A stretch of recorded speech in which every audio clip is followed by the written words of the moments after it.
Welcome into another edition of Jungle Juice. It's Sam Gormley and Mick Nelson with you here on a post-Bengals Week 1 loss to the Cleveland Browns. Getting you ready for the Baltimore Ravens. But Mick, first off, how you doing? I'm doing quite well, Sam. It's just coming from the work end here. We're approaching on a lot of deadlines here, so things are just firing on all cylinders for me right now. It makes things a lot of fun, right? And at least, though, the best way to describe it is, this for me is, I know, a busy point of the year as well. It is for you. At least we have football, and that at least makes me feel better, even though that our favorite football team on Sunday kind of let us down. But we don't want to get into that just yet. We'll have to get into it in just a few moments. But yeah, not a great performance opening week of the season from the Cincinnati Bengals. No, honestly, at least on the offense, it was pretty non-fun. Defense looked all right. So, there are some positives, not a whole lot of them to kind of go through, when we're looking back at the Browns game. But yeah, the way that the offense didn't function on Sunday was more or less of a disappointment. And that'll definitely be something we'll have to touch on here in a few minutes. We'll also preview the big game it's a huge game now on Sunday because of the performance this past Sunday between the Cincinnati Bengals and the Baltimore Ravens. But first off, Mick, we wanted to hit up some of the big headlines since our last show, which was about 8 days ago. Some of them, it's now, I guess, in this industry, it's classified as old news, so we aren't going to go too deep into it. But then there's a few. I think your number one topic is something that everyone already has a take on. We've talked about it ad nauseum, and that is Joe Burrow signed his extension, 5 years, $275 million. It was the timing of it happened pretty much right at the kickoff of the Chiefs-Lions game. And that's kind of the topic that I wanted to talk about with you, Mick. On purpose or not? Yeah. I'm sorry. I kind of lost you in the lag there a little bit. What were you asking? I was asking, we are dealing with quite a bit of lag on both ends here today. I was asking the Joe Burrow contract. It was set up and released right at the start of the Bengals Chiefs, of the Chiefs Lions game.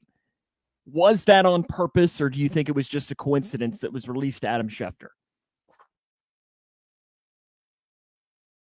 I think it was probably on purpose. And I love it. It was a great timing on the Bengals end to leak that over to Adam Schefter. And I know it pissed off some like NFL analysts, like saying it was like classless or whatever, but who cares? It's how rivalries are supposed to go, right? Yeah, and that's my thing too with it. Is if roles were reversed and it was the Bengals playing a big game and Patrick Mahomes signed a contract extension or Travis Kelce, those people would have loved it. I don't know that you read too much into it, but it did at least make me chuckle, even if it wasn't on purpose. As far as diving into the details of it, 5 years, $275 million, I think is pretty much right about what we expected. Yes. Yeah, no, actually, I think when we were like discussing what Burrow's extension would be after the Herbert extension happened, we were like, well, Burrow's probably making $55 million a year, probably put it over 5 years, and boom, you got $275 million. And I think a few of us kind of guessed that's what the contract was going to be. But I'm just so glad that it happened. I really thought this was going to be pushed off until the offseason. It didn't seem like any traction was, there was any traction going on earlier in the training camp phase with the contract extension. But boy, was I wrong, and boy, am I happy that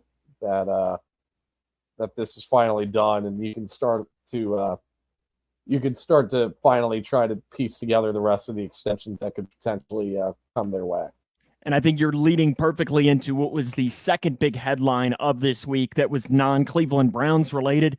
And it's that next extension, and really the next one on deck is the T. Higgins one. And I know it came out pretty much from multiple reporters in the last week. One was, Kelsey Conway from the Cincinnati Enquirer, and the other was Paul Dehner Jr. from The Athletic.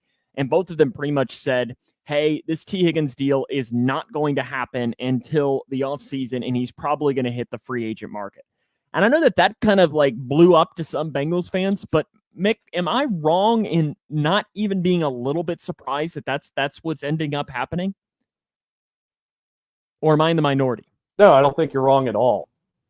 No, I don't think you're in the minority. When you pay a quarterback top dollar, sacrifices are going to have to be made. And especially when it's not the number one wide receiver on the team. You don't see the Chiefs paying for, two top targets. You see them paying for Travis Kelce. They had to get rid of Tyreek Hill to try and compensate for the lack of cap space. And there's other more important areas of the team that you really need to focus on in terms of building the roster together.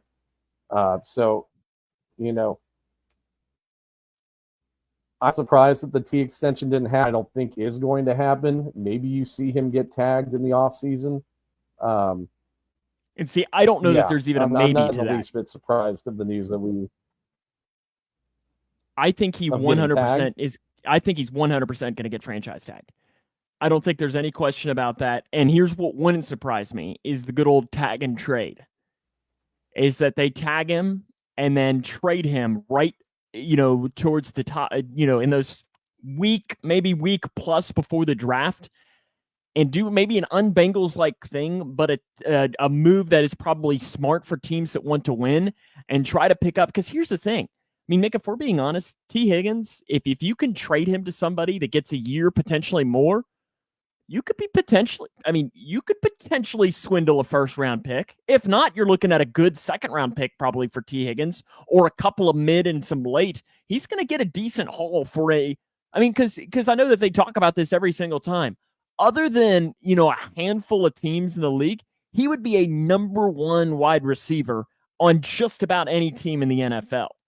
And because of that, I think teams would be willing to pay a higher price to try and get him, even if it was for just 1 year, to try and lure him to sign that contract extension.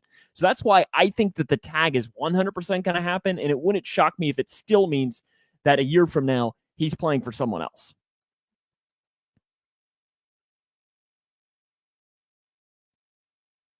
Yeah. Sorry, the lag is really bad here.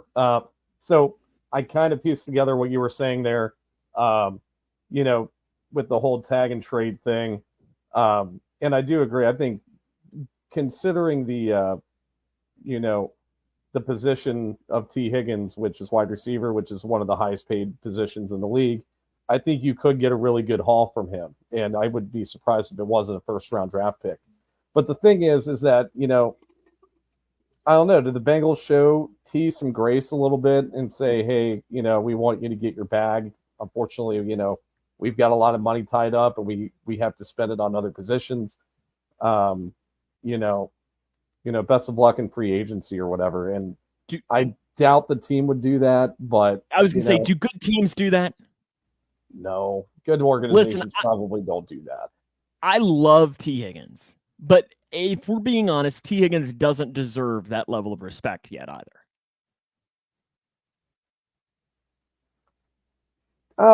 Yeah. No, I don't know if any player does.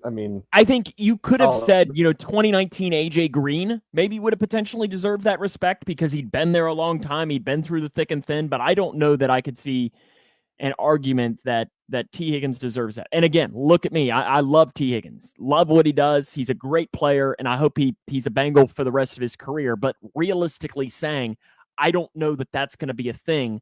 But I still think the tag and trade is maybe the most likely opportunity.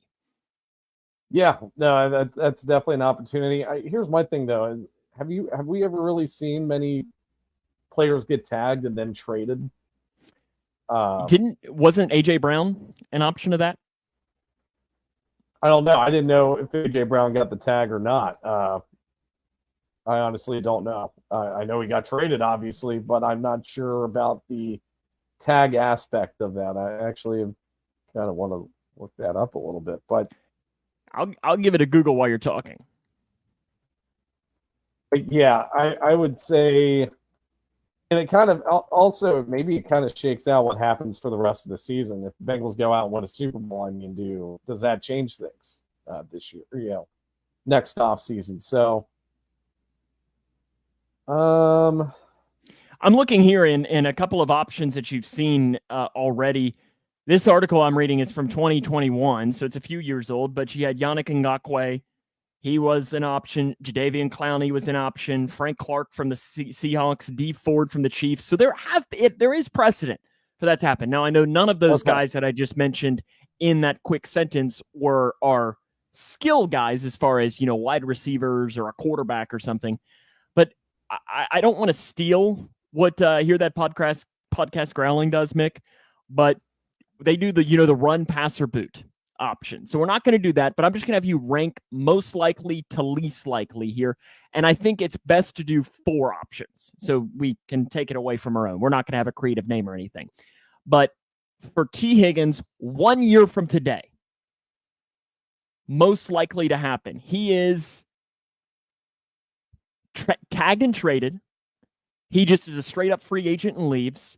He is an extension for the Bengals, or he's tagged and is a Bengal playing on the franchise tag. Rank those from most likely to least. I missed least 2 likely. of the options. So you said. So sorry about the lag, everybody. I don't know why it's happening today of all days, but so you're saying the options were he gets extended, he gets tagged and traded, or they just let him go. Correct. Okay. Most likely, tag. Second most likely, extend. Third most likely, tag and trade. Fourth most likely, they probably just let him go. And I don't necessarily disagree. I think it's interesting. I probably think that the tag and trade is a little higher. I think that the clear number 4 is them just letting him walk for nothing. Because I guess nothing is a 3rd round pick. And a tag and trade, you're going to get more than a 3rd round pick. Yeah. Oh, 100%. And like I said, just given the position that T plays and given that he could be a number 1 wide receiver on a lot of NFL teams, I think that could be a 1st round pick easily. So, Mick, I ask you, you are Duke Tobin. How are you handling T. Higgins next offseason? Probably tagging him. I mean, that seems like the best way to do it. Now, Josh, our dear friend in the Houday Nation group, and just mentioned that if the Bengals won the Super Bowl this year, they would be more comfortable with moving on from T or moving T for value. I do agree with that. So it kind of depends on what happens this season. So if they came close again this year and didn't win the Super Bowl, I think it's tag and you keep T 1 more season. If they do win it, you could probably move on in a trade.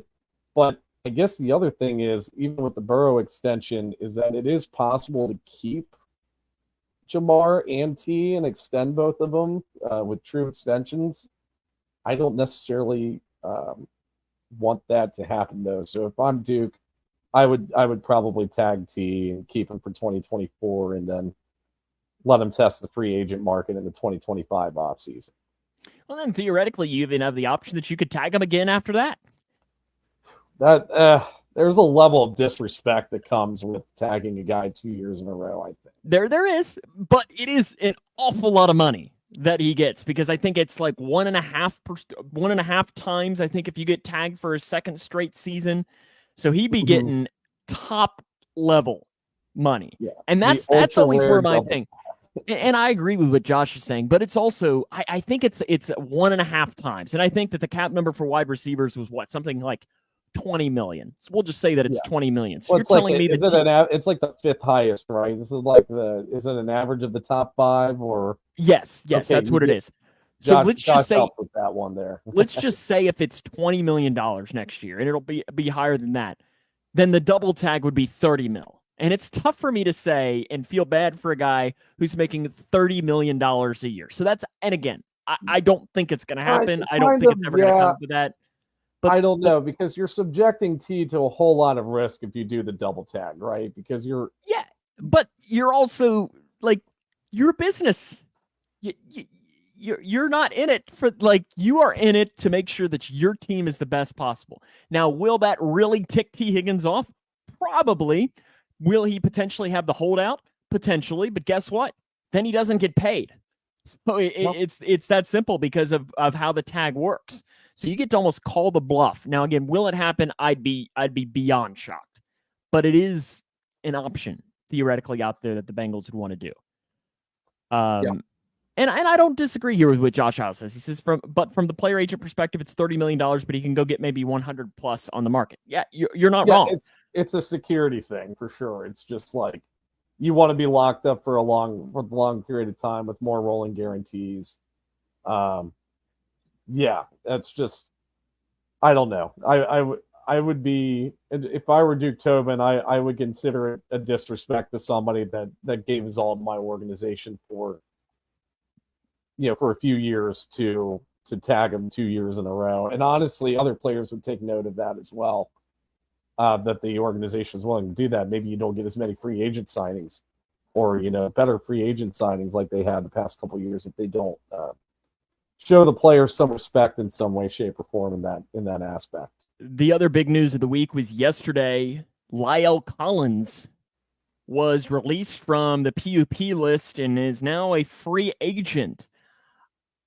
Surprising, Nick? Kind of. Now, from a money perspective, it's not. Like, what did they save, 7-8 mil for getting rid of, or cutting Lyle Collins? So from a financial standpoint, it was not surprising. Now, from a roster depth standpoint, I thought it was a little surprising. Yeah, I was very surprised when I saw it happen, and it was one of those things taking you inside baseball, I work for a media organization. I was broadcasting high school soccer last night, which was, again, we're not getting into that, but I didn't see it, and it didn't come across or anything like that. And I went on air and had a lot going on, and I didn't end up seeing it until like 10 o'clock last night. It was one of those things that it had been so long since it had come out that it wasn't even like the first thing that I saw on my feed. So I was just scrolling through, and it was like, all of a sudden, Bengals released Lyle Collins, and I was like, what? Like, how is this not the first thing that I'm seeing right now? What? But I think here's to me, and I think you touched on it, Mick, as to why I think I potentially would have kept him, is what has been the number one reason that the Cincinnati Bengals have lost pretty much in the playoffs the last 2 seasons? Offensive line depth. And here is my follow-up question is, do you trust Lyle Collins or Jackson Carman more? Oh, Lyle Collins. I might trust Lyle more at right tackle than I trust Jonah at right tackle. That's kind of where I'm coming off with that, is that, Jonah's transitioning over to right tackle and did not look great on Sunday. Now, given he had a really hard matchup to deal with. But, honestly, do you see like that far of a difference or that much of a difference between the two? Now, you can't get rid of Jonah, right? You signed him to a 5th-year option. He's making what? 10 plus a year. Theoretically, they could get rid of him, but they'd have to pay him every dollar. So yeah, they'd have to pay him every dollar. You're out. What? I got to look at it. 14 mil, I think, something like that. 14. Yeah. You're not going to sacrifice $14 million. But yeah, considering that offensive line depth has been what's been your Achilles heel in the playoffs, and you're not keeping a guy as an insurance policy. Now that's the thing that I more or less have a problem with. And the other thing here is that they had Lyle Collins for a 3rd year on top of that. The Bengals could have been in a very good situation for Jonah to walk after this season, and they still have a starting caliber right tackle signed for another season. So that's the part that I kind of disagree with. Lyle getting cut this. Because I think the biggest thing with Lyle last year is he was fine, maybe below fine. Like he wasn't good. I thought he was pretty all right. I thought he was pretty was all right fine. from the middle to the end of his season last year. Yeah, he played better as it went along, but I think the biggest thing with Lyle Collins is the injury worry. Is how much faith can you put into him of his injury? And especially because he missed a lot of practice last year with a back. And a back is something that doesn't necessarily ever truly heal. No. Without completely tearing apart your back, something that a guy who is in his prime or on the post end of his prime is not going to do. Especially at the offensive line position too. Like you're putting on a lot of weight, and your back has to support all that weight. So, yeah, that might be a hard thing to kind of get over or to minimize as much as you can. And maybe that's what the Bengals were looking at. But the fact that they had Lyle for very cheap next year, I just thought that was a really good contingency plan once the season's over and Jonah might be moving on from the team. Now, Josh mentioned in the comments that he wouldn't be surprised for Jonah to have an okay season at right tackle for them to extend him. If that's the case, that kind of that's the case, they kind of maybe that situation would be solved a little bit, but I don't know. Josh, I know Zach. If Lyle started next year, would you call it cheap though? Yeah, and I know Zach Taylor today was asked in his press conference does this, decision have any impact on how Deontay Smith has played and come about in training camp and so on? And he said, not really, but he is proud of how Deontay Smith has come along. Now, again, do I trust Lyle Collins or Deontay Smith more? Obviously, I'm going to pick Lyle Collins.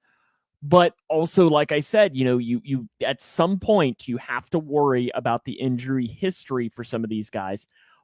But I still would have kept him for the reason enough alone of the Bengals' two right tackles on the last two AFC Championship games have been Akeem Adeniji and Isaiah Prince. Two guys who I don't even know are on 53-man rosters right now. I highly doubt it. And they've started the two most important games for the Bengals the last 2 years. Yeah. No, it's that's just where I wanted an insurance policy just for this season. And you do save $8 million on the cap, it rolls forward to next year. Maybe that goes towards the extension, maybe it doesn't. Maybe it goes towards signing somebody else. But yeah, I don't know. I just kind of wanted some depth there. I thought that's what they were going to do. I wonder if they were actively trying to seek a trade, but that would have been impossible to do given he was on the PUP list. But yeah, long story short, Lyle's gone. It's all right that we're not paying a backup tackle $8 million or whatever he was making. But yeah, I'm just, I'm not too sure about it just from a depth perspective. Mick, when we started this podcast, and even if you go to our Spotify or our Apple Podcast or something, which make sure you do, subscribe that way, so you get all of our podcasts put in that way. So make sure you do that. Is it says in our description, the last thing I put in there was deliver maybe a therapy session or two. And I feel like that's what we have to do right now in recapping the game from Sunday, the Cleveland Browns game, and put on our therapy hats and talk a little bit about what happened on Sunday. And I think the best way to do it, Mick, is to divide it into the good, the bad, and the ugly. So let's go positive to start off with and go with some of the good. What was some of the good that you saw on Sunday in the what is the word to describe in the something as to whatever we want to call happened on Sunday against the Cleveland Browns? Yeah, so good. The defense looked decent. Now, it wasn't the greatest defensive performance I've ever seen, but given that they only gave up 24 points despite how bad the average field position was in the other way, or how good of a field position the Browns had, and given how the offense wasn't literally doing anything, I thought 24 points was given up was pretty impressive. And they kept the team in the game for 3 quarters miraculously. I I think another one of the good on that note, just to kind of build on it, I think specifically on the defense, the pass rush. I was very impressed with the pass rush, and I don't remember a Bengals pass the rush pass rush looked recently a lot better. getting that much pressure in a while. I mean, Deshaun Watson was running for his life back there.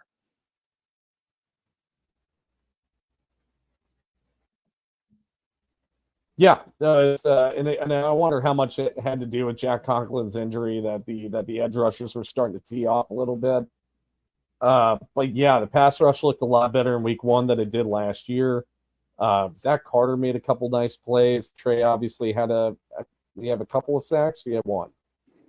I don't know that he had any sacks now that I'm thinking about it. I think he just had pressures. I know But BJ had a sack.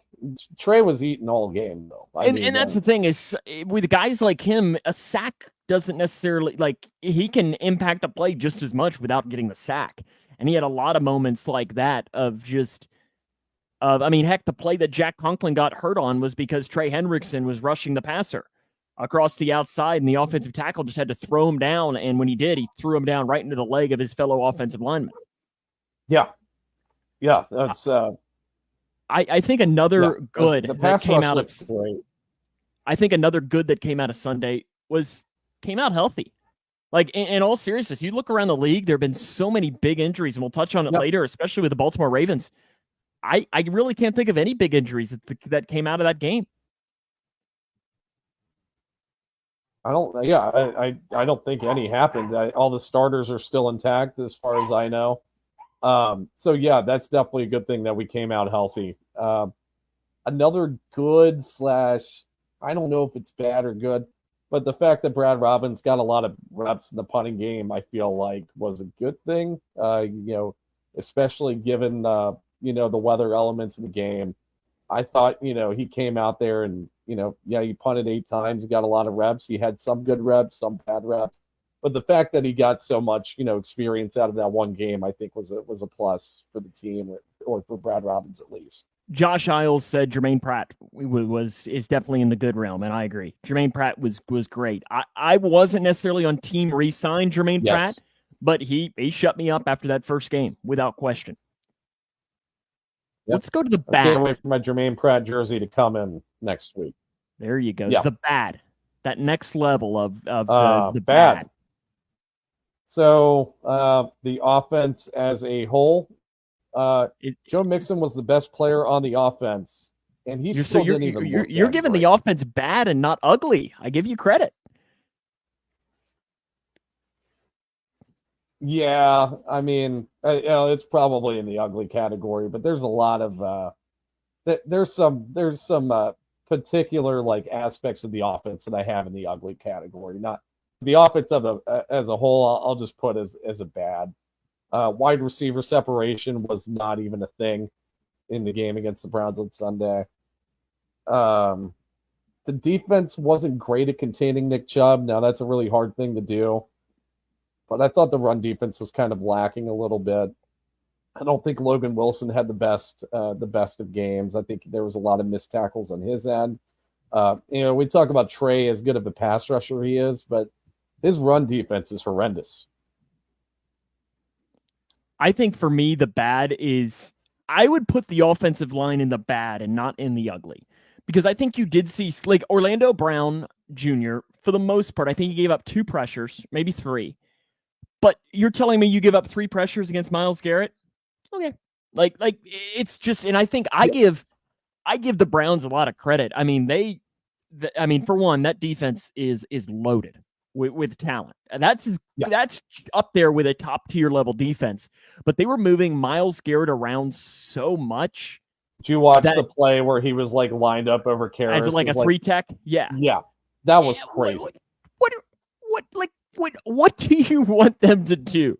I mean, Myles Garrett is arguably, an argument could be made, the best pass rusher in the NFL. I think you could make an argument on that. Do I think he's the best? Maybe not, but if I'm asking you to make a Mount Rushmore right now of best pass rushers in the NFL, he's probably on it. Yeah, I would think Myles Garrett is the best pass rusher in the league. And considering the production he gets in years past when the rest of the pass rush has been pretty garbage, in the fact that he's still eating and creating problems in offensive backfields, I think that puts Myles Garrett over the top for me, and the fact that he's got such a good supporting cast this year, I feel like Myles Garrett could be on his way to something truly special this year. So I do agree with what that's Josh also said the here. bad. I feel like any Cleveland game might be an automatic loss. Yeah, I do agree with what Josh said here. I don't think the offensive line played bad. He said, I think Joe had a couple of plays. He basically hurt the line's chances by not audibling when there was obvious pressure coming. And that's what kind of worried me a little bit. And this might be the time to transition into the ugly. And in the ugly was Joe Burrow. I mean, listen, you know me. I love Joe Burrow more than the next guy. He was awful on Sunday. Awful. Yeah. No, Booty same cheeks. here. Same here. I love Joe as much as the next guy, but yeah, he did not have a good game.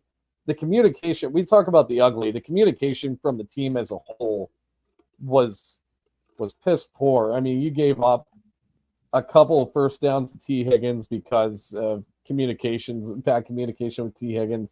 You weren't identifying rushers. You were allowing a lot of free rushers in the offensive line. And a lot of that does come down to Joe Burrow. It's, and how much does that have to do with the lack of reps? How much does that have to do with, all the distractions that were taking place beforehand with the contract extension? We don't know. But Joe definitely wasn't on his A game. He was not. It didn't seem like he was communicating well. It didn't seem like he had command of the offense. And that's something that I think will be an outlier. But, yeah, I agree, Paul. It was very hard to watch on Sunday. I was actually, I got pretty animated a few times watching the offense play because you have an offensive head coach, an offensive, you've got one of the best quarterbacks in the league. And, I wasn't expecting, them to be firing on all cylinders, but I expected them to at least look functional at some point in the game. And they did. I made the comment at the end of the show last week that I predicted this game to be a lot like the game in 2021 against the Chicago Bears. And it was game number 2 or number 3 of that season where it was awful for the first 3 quarters. And then in the fourth quarter, it was almost like someone woke up and said, hey, do we actually want to start playing now?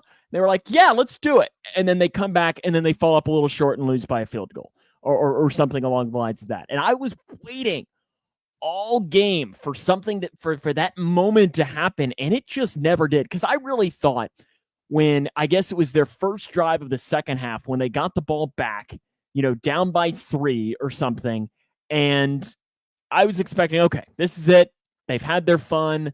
They made some adjustments at halftime. We're good. We're golden. The rain has died down a bit. Let's roll. And it never happened. It never happened in the entire game, and that's what worries me. Yeah, the other parallel game I thought was like the week 1 game against the Steelers last year, where the offense just wasn't doing too much until the second half, when then they finally just started to click and figure it out. But I just wonder if the Browns defense was just that good. And I think there is an aspect too that is just the fact that they are good. They're a really good team. They're one of the best teams in the NFL as far as defense goes. And then the weather. Like, I'm not an excuse guy, but the weather was an impact. Yeah, the weather could have, definitely could have impacted the game a little bit. I don't want to give too much, I don't want to give too much leeway in regards to the weather because both teams have to play in the weather. So it's, it kind of just boils down to who can handle those conditions the best. Now, the fact that Joe wasn't prepared to throw in the rain, that was a little concerning to me because I know he hates using a glove, and it was so bad to the point where he had to use a glove. So I don't know. I'm just kind of concerned. I was kind of concerned about that, but I don't know. The offense was better than what was obviously better than what they showed on Sunday. And see, I kind of in a way disagree with you too. One of my other uglies, and I might be being mean in saying it's an ugly, and it might be more of a bad, but I put Brad Robbins in that category. I think he was not good. And I get it. There were conditions with it as well. But he had a couple of punts that were like, oof, oof, oof. Like, and I'm not by no means throwing in the card. They made the right decision taking Brad Robbins over Drew Chrisman. You're not going to see me argue with that. But I think it is also to the point of being able to say he was not good on Sunday. Now, let's see him this coming Sunday. Hopefully, he never touches the field except for field goals for Evan McPherson or extra points for Evan McPherson, and he never goes back to actually punt during the game because the Bengals offense is dealing. Yeah. But I was disappointed in the Brad Robbins show. Yeah. I don't know. I kind of disagree just because I thought I saw a couple of decent punts out of Brad Robbins, and but you're in the NFL. Yeah, it wasn't the best game a couple doesn't get it done. You're in the NFL. Yeah, but a couple given the weather conditions. I will use the weather as an excuse for special teams for Brad Robbins and Evan McPherson, because you're kicking into the wind like that. That might be just a huge issue for them, right? So I don't know if I could put Brad in the ugly, especially if there were some positives that came out of his game. Then I guess Sunday. I can classify him to the bad. Yes. I'll move him up there, but I don't know that I agree with him as far as the good. I think as a whole, though, this Browns game, I put it in here in our name. Mick, when you left that, were you panicking? When we left the Browns game? Browns game, yes. Yes and no, because I don't think the Bengals can right the ship fairly quickly. But more because I think the Browns might be good enough to win the division this year. Their defense looked like a top 5 defense on Sunday. They had a lot of personnel change. Jim Schwartz is coming in and called a hell of a game. So that's the part where I might be worried that I think the Browns are a legitimate threat, and they definitely looked like one on Sunday. But I'm not worried in the fact that I think the Bengals could right the ship fairly quickly, and it could start.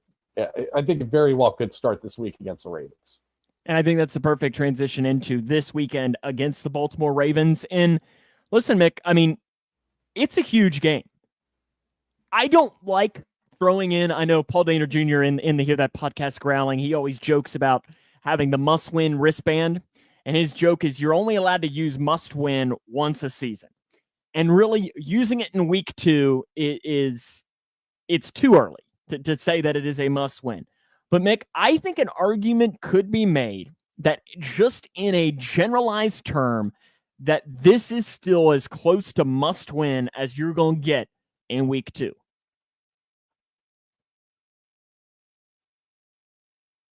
Yeah. I mean, I would say I won't put the must-win tag on it yet, but you would really want to win this game now. You want to win every game, right? But,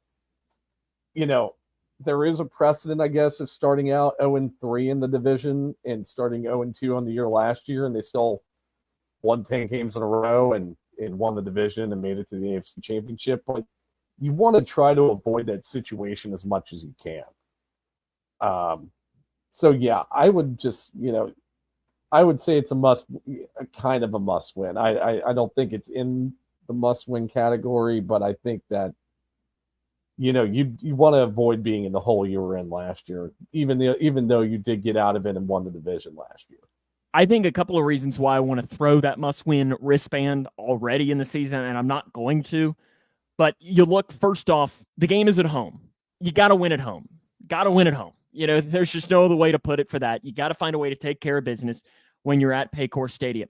But then you also look at this Ravens team. They're beat up. They're as beat up as you're going to get in week number 2. J.K. Dobbins out. Tyler Linderbaum and Ronnie Stanley, 2 starters on their offensive line, look like they're going to be out. They're both week to week, didn't practice today. Marlon Humphrey did not practice today. Mark Andrews was limited. Presumably that means limited on Wednesday would probably point to him playing on Sunday, but they are incredibly beat up. And because of that, this game, you've got to find a way to take advantage of it when a team is down, especially when you're at home. Yeah, that's probably the biggest key factor for them to win on Sunday is that, the Baltimore secondary, even with Marlon Humphrey, was still kind of spreading themselves a little thin. And now that Marlon Humphrey's gone, and Marcus Williams might be out too. Did they say anything about Marcus Williams? He did not practice today either.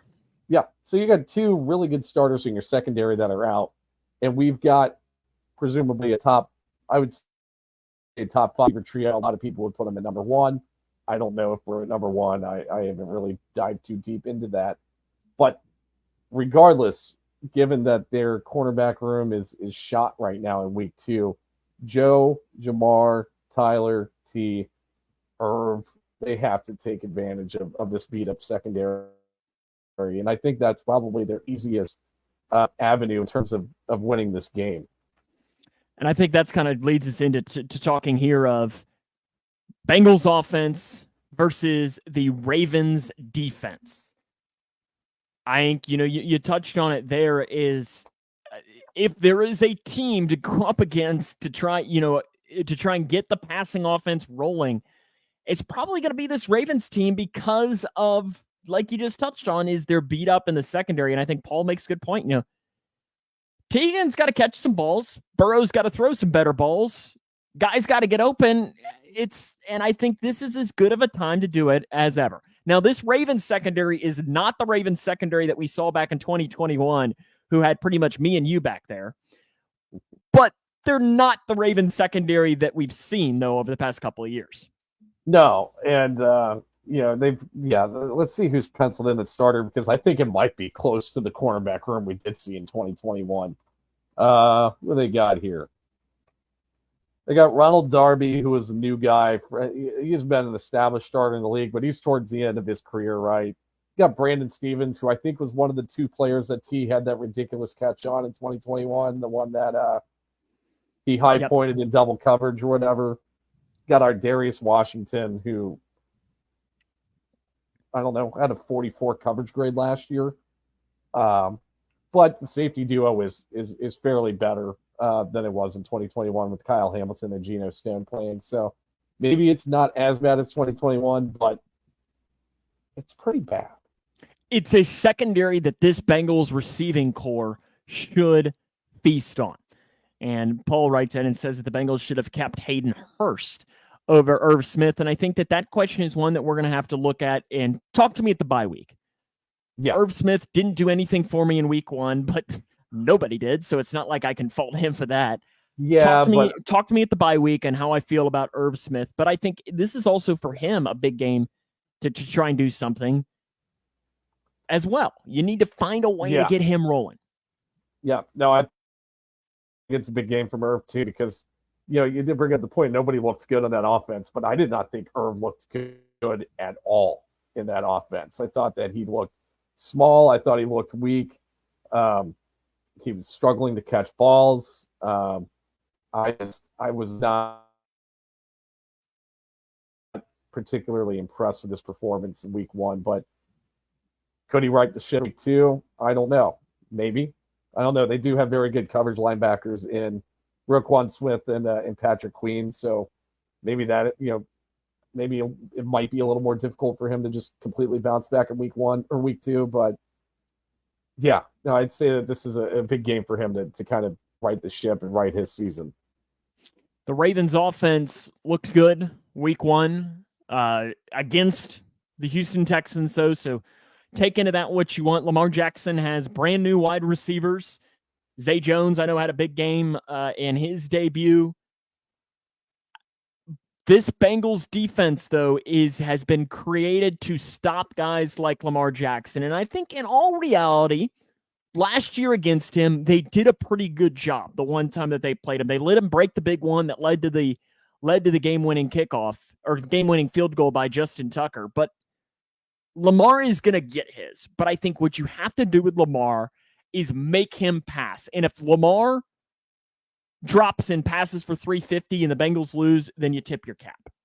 Yeah. No, and I think that's probably the biggest key for the Ravens too, is I think Lamar is going to have to will his team to victory here, because the defense is shot. It's probably going to I don't know. It's probably not going to be that great. So your biggest advantages for the Ravens is, Lamar doing Lamar things and maybe getting the running offense, getting the run game a little bit going.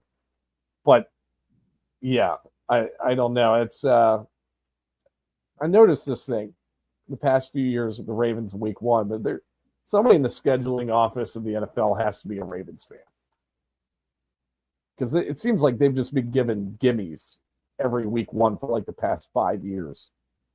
and a lot of blowout wins. One against the Dolphins a few years ago that I remember. Obviously, the one against the Texans last week seems like a gimme. I don't know. Yeah, I don't. I mean, they almost were going to get the division title based off a coin flip last year, so we can continue talking about that as well. But I think that the biggest question mark with this Ravens offense is, yes, Lamar can run, but with J.K. Dobbins getting hurt again, you're looking at Gus Edwards, like that running back coming out of the backfield. I think for the Bengals has to make you feel better, because Dobbins, to me, when healthy, was kind of that X factor of the offense to really make them go as being another true threat. And Gus Edwards is not J.K. Dobbins. No, but Gus Edwards does run between the tackles pretty well. Now, is he a true explosive threat like J.K. Dobbins? I don't know. But, and it's going to be weird because, you have a completely different offensive system on the Ravens. Are they, where they're trying to be more focused on their wide receivers and stuff? I wonder if, and on the passing game, I wonder if J.K. Dobbins is really going to be much of a factor anymore for this Ravens offense. Yeah, and I think you very well could have seen him play one of his last games in a Ravens jersey. Now that he got hurt again, it's almost getting to the point where they can't trust him, and that stinks when it comes to that. But I think Paul makes a good point that Lamar's going to make the mistakes, and I think that's the biggest key to this game for the Bengals.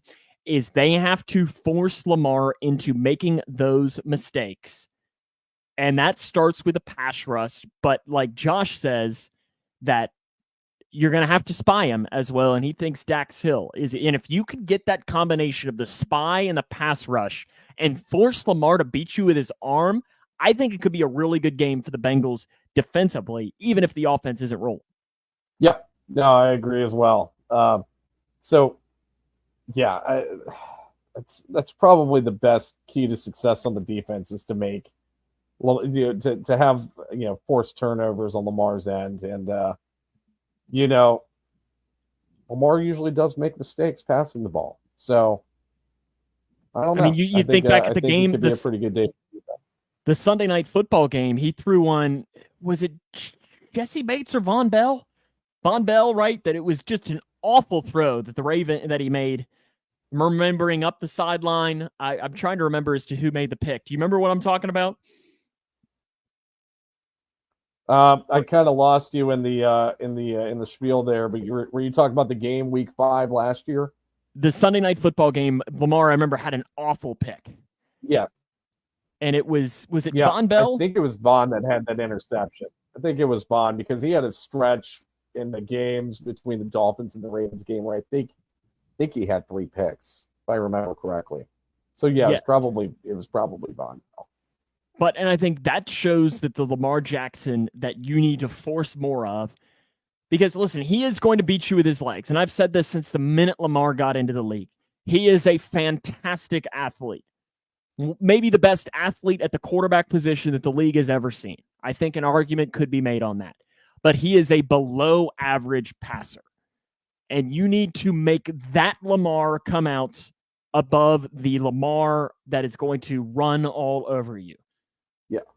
And I think that Lamar is probably going to be coming out on Sunday, and probably just in general throughout at least like the first half of the season, given the change in schematics that the Ravens are trying to implement this season with Tom Monken coming in. He's more of a pass-heavy guy. You don't have an offense, curated by Greg Roman, where it was entirely focused on Lamar's running ability.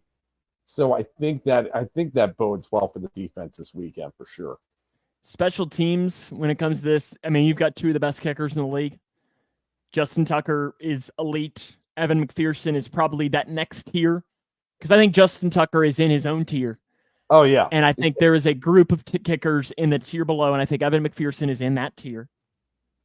So you're looking at 2 of the best kickers. I was looking at the weather. It is going to be perfect weather. I think we're looking at like 78 and sunny for kickoff. No excuses for the weather. The kickers are probably going to love it too. And this game very well could come down to a Justin Tucker or an Evan McPherson field goal. Yeah, it very well could. I don't know if it will come to that. I think we'll get to our picks here in a second. Yeah. We don't want to run out. I'm just it could. Maybe that's where I'm leaning towards my pick. I've still got another couple minutes to go for it.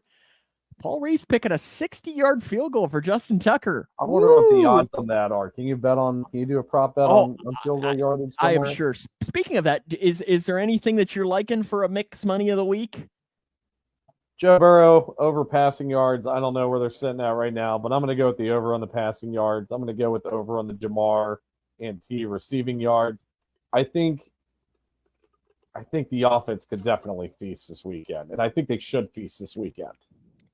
Okay, so mix rolling. So would you parlay those three then? No, I don't parlay. You're anti-parlay? I think parlays are fool's gold, Sam. Paul writes in, I think this is accurate of his bet of the week. Mix and under on rushing. I'd almost bet that every week. Yeah. Whatever it is. Josh wants to know over on both Jamar and T. Hey, that'd be fun. I think that'd be fun as well. We could be running back to 2021 here, and I'm really hoping that's the case. I like it.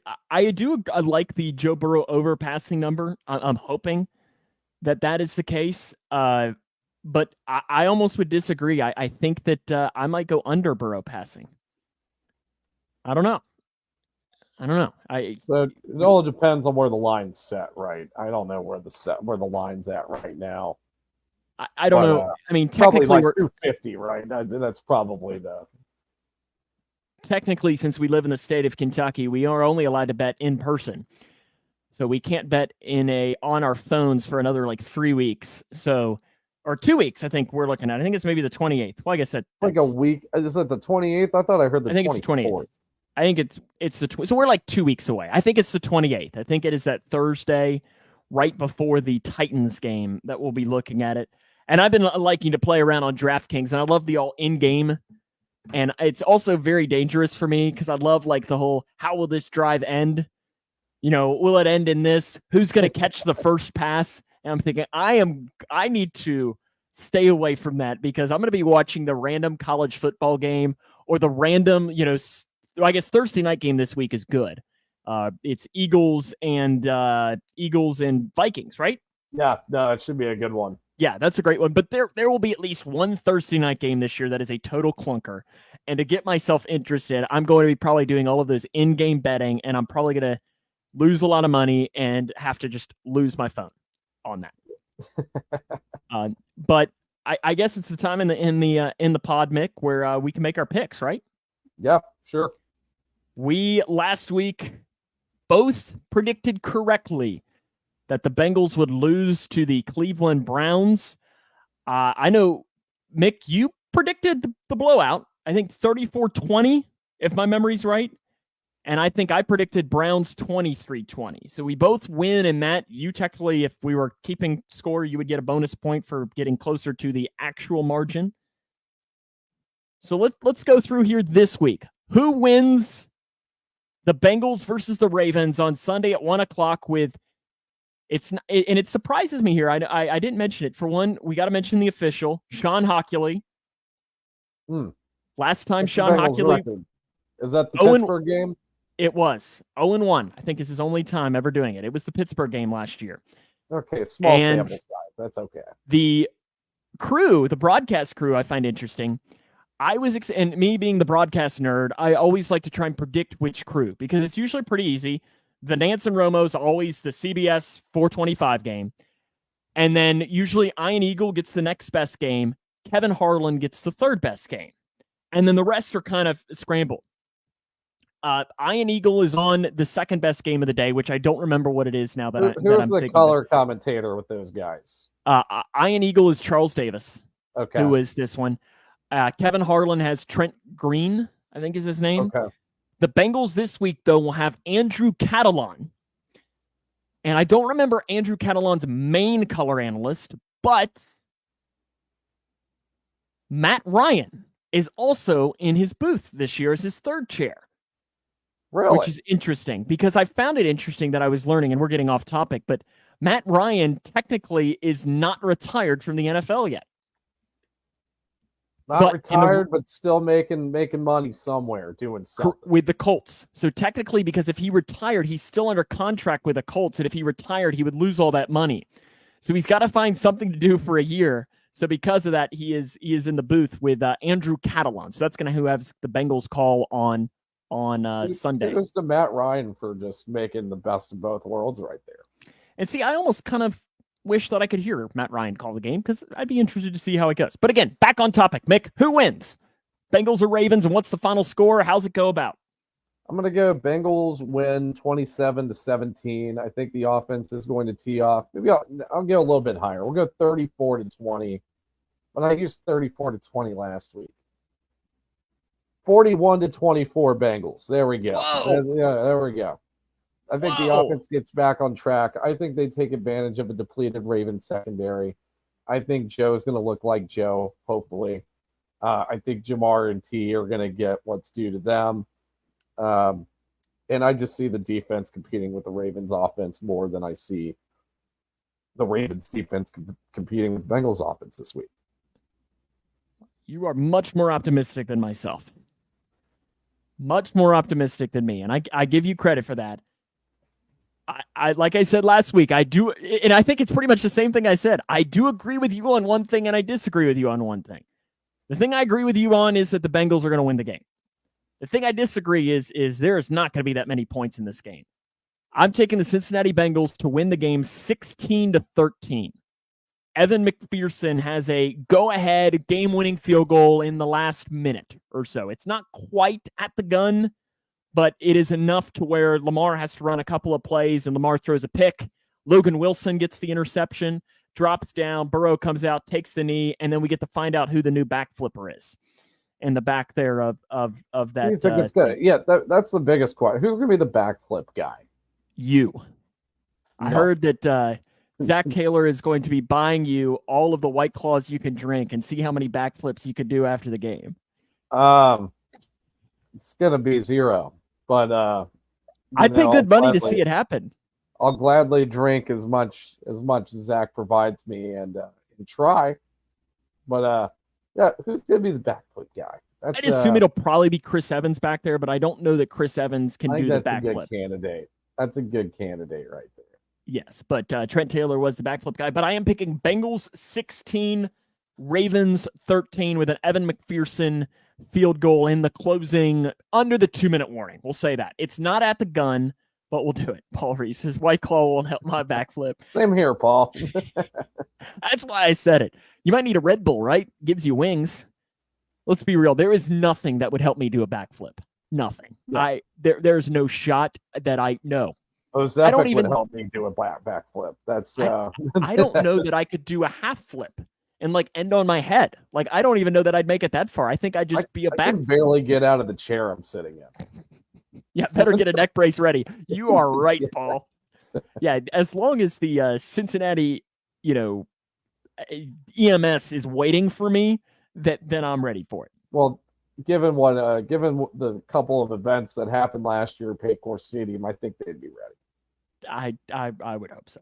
This has been fun as always. We'll be back. But before we wrap it up, we do want to invite you to make sure you follow us on Facebook, subscribe to the Jungle Juice YouTube page. We're also on all of the podcast platforms now, even in France, Mick. We're on the French podcast platform. Oui. Parlez-vous français? That's all I got for you. Bonjour. If you're listening, though, in France, on this podcast platform that neither one of us had ever heard of, drop us a message. I'm interested. I want to know, are you a Bengals fan, or maybe you're just scrolling through the good old French podcast airwaves? I don't know. But we welcome you. Houday. Houday, France, and then Houday to everybody else. And yeah, please check us out on wherever you get your media from. We're on pretty much any streaming platform that I can think of at this point. Yes, due to Sam's dedication there and his. We're on Apple, we're on Spotify, we're on Amazon, we're on iHeart, we're on pretty much everywhere you get it, and even that French site if you use that, which I don't remember what the French site's called, but if you use it, I'm sure you know what it is. For sure. And just to throw out an apology here, I know that the lag was pretty bad during this stream. try to improve it. I think from what Sam told me, it's probably my fault, and I kind of agree with that too because I don't know. I've been having good internet connection in the spare room here for the most part, but past couple days it's been a little shoddy. So just wanted to throw out an apology there for the lack of connection prowess there. It's all good. It's what happens. I've had podcasts. Paul will tell you he's watching another show from the press box where I've had some that does it. Paul says he needs the Bengals to win. Paul, we are in very much agreement because it's a whole lot more fun, especially because, in fact, we can say this too, Mick. I know we'll be out at Bengal Jim's tailgate before the game, which is, I know that, and I found this out, and again, we're getting off topic, but we learned that we usually hang out on the park side of Bengal Jim's, which I found out we really weren't supposed to be doing until this year. Found that out, but it was kind of interesting. We got down into the DJ booth towards the end of last year, like the Bills and the Ravens game. We were pretty much hanging out. Well, Bills game, I was out picnic tables drinking, and then we ended up partying at the DJ booth for like the last hour. We can't wait to see you either, Josh. This is going to be a legendary time at the tailgate. I'm kind of scared as to what might transpire for me for those few hours. Paul, most of our Bengals fans, we tailgate at a place that's right outside of the stadium. It's been a long-running tailgate. The guy's name that does it is Bengal Jim, so it's Bengal Jim's Before the Roar tailgate. They do a lot of charity stuff. It's awesome, and it's one of those things that if you do go and do it, make sure you throw in a couple of bucks into the till, or they have a Venmo or something. And I know that Jim has even started doing a like thing where you can donate money at the start to do it as well. So make sure you do that. And he's doing like different tiers, and you get your name on the sign and so on. So if you can help out, Jim and his guys do phenomenal work. They donate money to a lot of it. So make sure that if you go, you stop by, that you throw a couple of dollars in the till, even if you eat or if you don't. They do great work, and they got the DJ and everything. And I know if you see us, give us a high five. You can tell us we suck. Wouldn't be the first ones and do it. As long as you could tell us you suck, as long as you prove that you follow us. Then you could tell us whatever you want. Well, that kind of just proves that they do, right? That they at least watch us at some point. So that is true. And question on the Bengal Jim's tailgate. You said they're moving. Are they moving closer to the park, or are they expanding? They are expanding. So apparently they technically weren't supposed to be in the park, but I think everyone just kind of stood in the park because it got so crowded in the other areas. And now that it's actually like part of his tailgate. It is the park, Smale Park, or however you say it down there, is now actually part of it. So it's just was funny to me that I was reading it and I was like, oh, we weren't supposed to be there? Oops. I thought this was America. Well, okay, hang out in the public park to tailgate. I think it might have been more of maybe some of this as to what could have potentially been in there. Not this is Dr. Pepper, so it's not like there's anything illegal about it. Because if there was, this would be a bad place. This would be a very bad place. But if you see us, say hi. If not, hopefully you can watch the game safely, whether you're making the trip, if you're driving to Paycor Stadium, have a safe trip up. If you're sitting on your couch and watching, hopefully you got some good food, some good drinks, and can hopefully cheer on the Bengals to a big win because they need it. Yeah, for sure. Yeah, can't wait to see you guys at the tailgate. Can't wait to see you guys in the stadium. Houday Megan watching all the way from Sam's place of residence right there. From my neck of the woods. Now, listen, you got to watch. Megan's got two sons that are killing it on the football field right now. And I've seen some videos. At least one of them. I don't know if both of them play, but one of them, every time I see a little Jamar Chase in it. Quick, shifty. I love it. And Paul says, drinking in the city park. Yeah, probably not supposed to be allowed. Well, too bad. This was America. We do it already. Yeah. I thought this was America. Yeah, I thought this was America. But we're just one son playing. Yeah, okay. I knew at least one of them played. But yeah, he's doing a great job. Bengals, we're picking both of the teams, the Bengals, to win. We look forward to watching it. We'll be back again next Wednesday at 8 Eastern, 7 Central to break down the Bengals and the Ravens, hopefully bringing up a big win. And then we get to talk Ring of Honor next week as well, because we'll be previewing Bengals-Rams Monday Night Football, big game, White Tiger, and so on. So we look forward to it. Yep. No, can't wait. Can't wait. It's going to be a great time. That'll wrap us up for this show. So until next time, for Mick Nelson and Sam Gormley, Hoo Day. Hoo Day. Thanks for watching, everybody.